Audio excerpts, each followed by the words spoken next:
Finally, there evolved a species known as man, and there appeared the first faint glimmers of intelligence, fire, tools and weapons, the hunt, farming and the sharing of food, the family, the village and the tribe.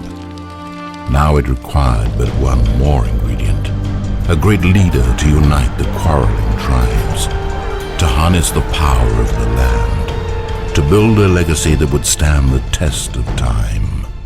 The civilization.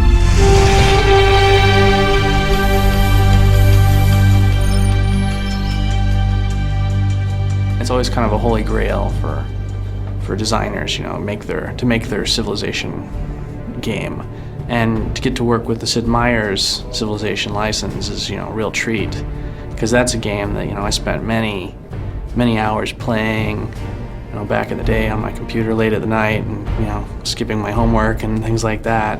One of the exciting things about this, having played so many different iterations of Sid Meier's Civilization, is that this captures a lot of the best of all of those games and puts them together in a really unique experience.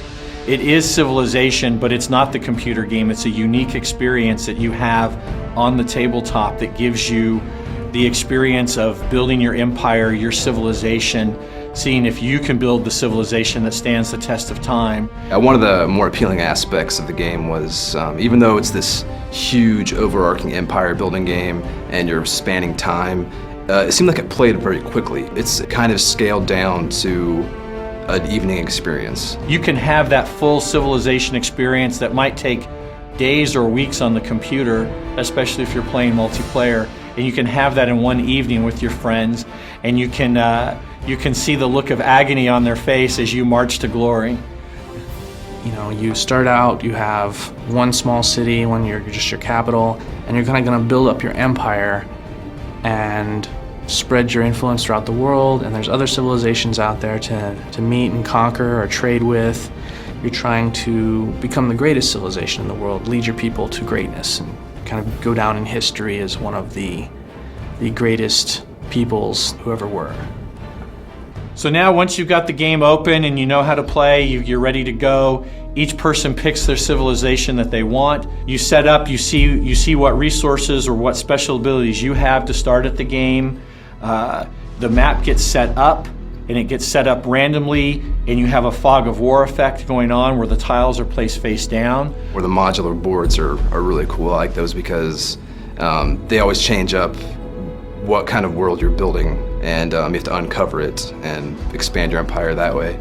Each player is going to have a civilization, which is going to have like a character sheet for that, and then the home tile, which is this tile they always start on, which is kind of custom designed for their civilization. It helps them out, gives them stuff they need. So one of the things that's really exciting about Sid Meier's Civilization, the board game, is that it has 4 distinct paths of victory. You can win either through military might, the culture of your civilization, you can win a tech victory, or you can have an economic victory. So there's 4 different ways to win the game. They're all very different, very distinct, and very interesting to explore. One of the tough one, and kind of the backbone of every Civilization game out there, is the technologies. The technology tree and the victory condition behind that. And kind of the big aha moment for me was when I came up with the idea of a tech pyramid instead of a tech tree. To grow and build other levels of technology, you have to build a base. So you have to have 2 level 1 technologies to build a level 2 technology. And then you have to have 2 level 2 technologies to build a level 3. So you constantly have to build lower technologies to upgrade to higher technology, and that's a really cool aspect. So one of the exciting milestones of the game was to fly out and visit the folks at Firaxis. Everybody at Firaxis was really friendly and really excited about it. And we kind of got the grand tour, and they put us in this little glass room, and we had 4 playtesters playing the game, and they were all having a blast. And then every so often some of the other employees would come up and kind of press their face up against the glass and check out what we were doing. And they showed us an early look at Civilization 5, which was very cool. And it was a great trip. So we're known for doing extensive play testing on all of our games. It's a point of pride for us. Kevin just kept hammering at it, polishing it, refining it, changing the combat system again to find just the right one, making the culture just a little bit different. and it really all came together at the end. Well, I hope that they say, wow, this is really Civilization. This feels like Sid Meier's Civilization. It feels like the game I've been wanting to play as a board game. I want them to walk away from it going, wow, I want to play this again. And next time what I'm going to do is, And that's really what I want people to be thinking about, is the next time they're playing the game.